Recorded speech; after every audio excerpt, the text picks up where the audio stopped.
नाज़रीन, ईटीवी भारत के ख़ास प्रोग्राम एक शायर में आपका इस्तकबाल है। आज हमारे साथ बात करने के लिए मौजूद हैं मैकश आज़मी साहब, जिनका शेरी मजमूआ भी हाल ही दिनों में उफ़ के नाम से मंजर आम पर आया है। इसलिए मैं शेरी मजमूए का आपको मुबारकबाद देता हूँ।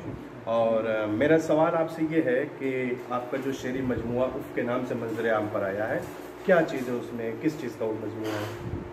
सबसे पहले तो मैं ईटीवी भारत का और उसके तमाम ज़िम्मेदारान का और आपका शुक्रिया अदा करता हूँ मेरा इंटरव्यू करने के लिए, मुझे लोगों तक पहुँचाने के लिए। जहाँ तक उफ़ का मामला है, हर शायर या हर फ़नकार की ये कोशिश होती है कि जो उसकी तख्लीक़ात हों वो मंजर आम पर आएँ, लोगों की नज़रों से गुज़रें। तो मेरी भी ये कोशिश है, रही है, और मैं एक अरसे दराज से मुशायरों में हूँ, कवि सम्मेलनों के मंच पर हूँ, और मेरे कलाम तवातुर के साथ अखबारात और रसायल में उर्दू और हिंदी के दोनों ज़बानों के रसायल और जरायद में छपते रहते हैं। तो ये मेरा पहला शेरी मजमूआ उफ़ के नाम से है, जो गज़लों और नज़मों के साथ साथ जो है अक्सर गीतों पर मुनहसर है। और आपने कब से अपना जो है शेरी सफ़र का आगाज़ किया, कब आपने पहला मुशायरा पढ़ा?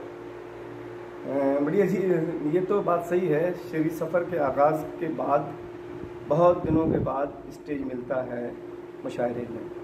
जिस ज़माने में हमने पढ़ना शुरू किया था मुशायरा, मैं समझता हूँ वो 90 के बाद का दौर है, जिस ज़माने में मुशायरों में कैफ़ी आज़मी साहब, अली सरदार जाफ़री साहब, मजरूह सुल्तानपुरी साहब, खालिदा कुत्ता रज़ा साहब और बाकी जो उत्तर प्रदेश के जो बड़े मुशायरे शुराए कराम थे, बेकल साही साहब, आपके बहुत से शुराए कराम जो बहुत मोतबर और बहुत अहम हैं, वो उनका दौर था। उनके दौर में हमने पढ़ना शुरू किया 90 के बाद मुशायरा, और आप सबकी दुआएं रही हैं, और तमाम बड़े शुराए कराम के साथ मैंने मुशायरे में शिरकत की है, और उनकी दुआएं मुझे हासिल रही हैं, और तब से ये सिलसिला अब तक जारी है।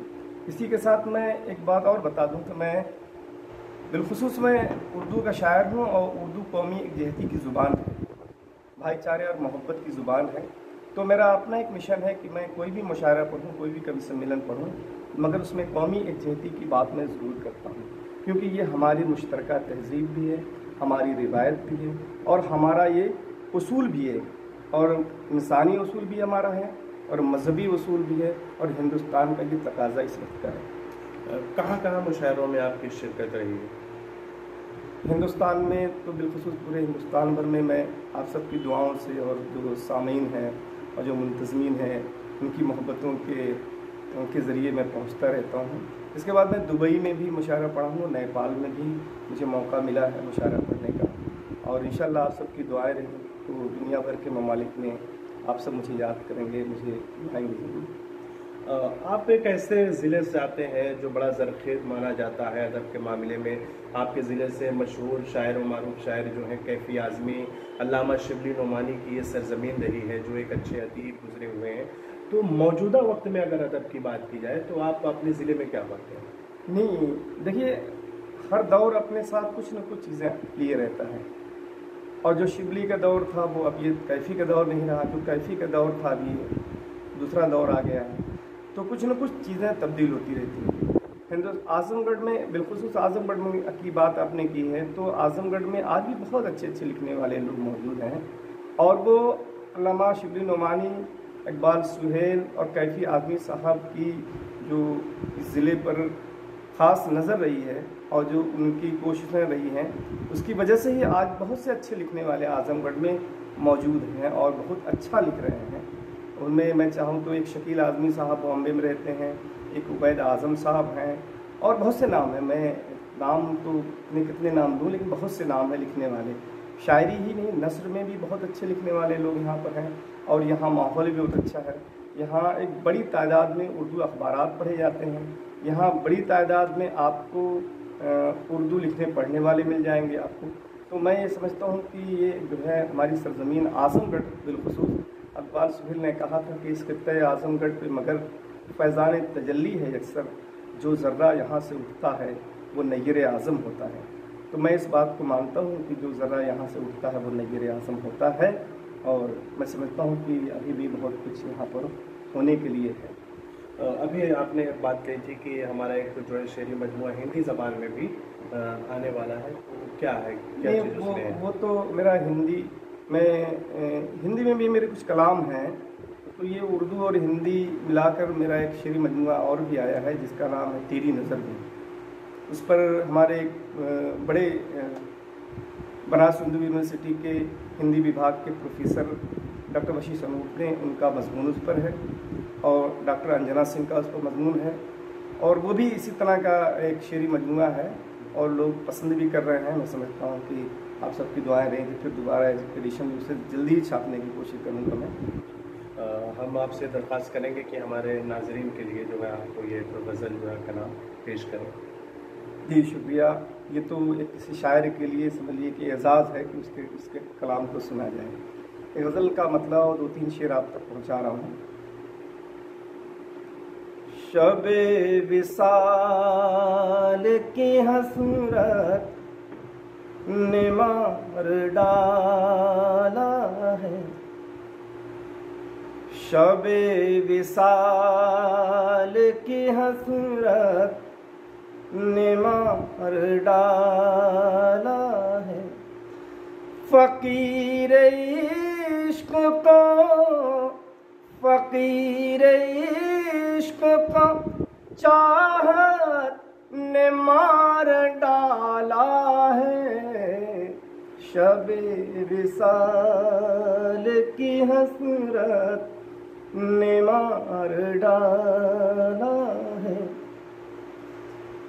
सुना है इश्क में मरते हैं बेवफाई से, सुना है इश्क में मरते हैं बेवफाई से।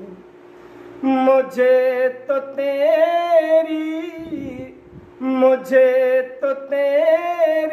मोहब्बत ने मार डाला है। मुझे तो तेरी मोहब्बत ने मार डाला है।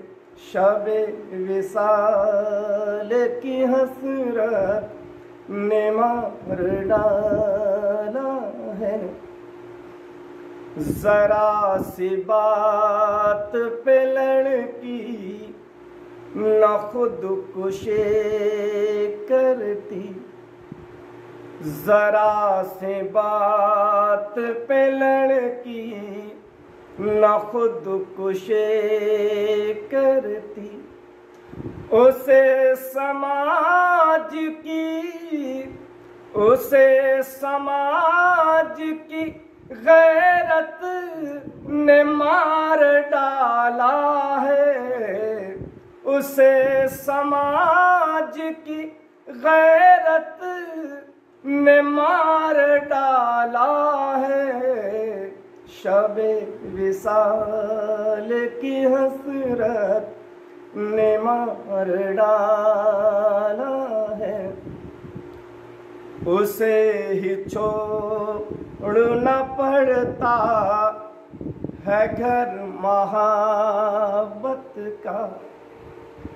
उसे ही छोड़ना पड़ता है घर मोहब्बत का। जिसे भी घर की ज़रूरत ने मार डाला है।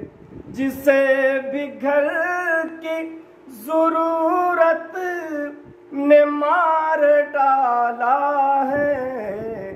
शबे विसाल की हसरत ने मार डाला है। और एक शेर खास तौर से,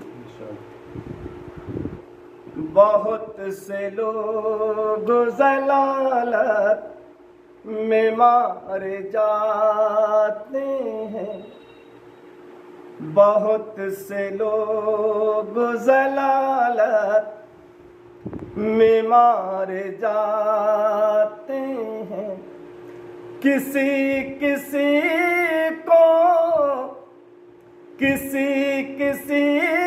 को शराफत ने मार डाला है, शबे विसाल की हसरत ने मार डाला है। बहुत बहुत शुक्रिया। तो नाज़रीन, ये थे हमारे साथ मैकश आज़मी, जिन्होंने बहुत से मुशायरों में शिरकत की। हिंदुस्तान के साथ बैरून ममालिक में भी उन्होंने मुशायरों में शिरकत की और एक अच्छे शायर होने के साथ साथ वो एक अच्छे सहाफ़ी भी हैं। अब दीजिए अपने मेज़बान अजवल कासमी को इजाज़त, फिर हम हाजिर होते हैं आपकी खिदमत में किसी दूसरे शायर के साथ।